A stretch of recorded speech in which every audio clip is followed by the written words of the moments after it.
Friday evening. பாப்பாக்கு வந்து evening tuition இருந்தது. இப்போ வந்து புதுசாக மேக்ஸ் அண்ட் கெமிஸ்ட்ரி ரெண்டுக்கும் வந்து போட்டு விட்டுருக்கோம்.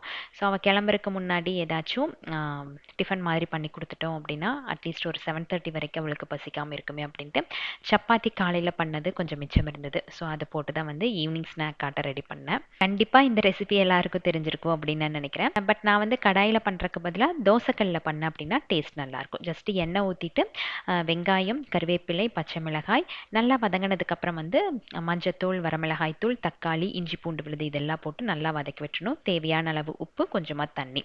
இது நல்லா வேகிறக்குள்ள நம்ம வந்து மிச்சமான அந்த சப்பாத்தி இருக்கு இல்லையா, அதை வந்து சின்ன சின்ன ஸ்லைஸாக கட் பண்ணிவிட்டு பன்னீர் கொஞ்சம் ஆட் பண்ணேன். முட்டையோ சிக்கனோ எது வேணாலும் ஆட் பண்ணிக்கலாம். அன்றைக்கி பன்னீர் இருந்தங்காட்டி பன்னீர், அப்புறம் வந்து நம்ம கட் பண்ணி வச்சுருக்கிறேன் சப்பாத்தி அதில் ஆட் பண்ணிவிட்டு மல்லித்தலை போட்டு இறக்கியாச்சு. அவ்வளோதான், ஈவினிங் ஸ்நாக் ரெடி. அது கூட கொஞ்சம் தர்பூசணி பழ ஜூஸ்.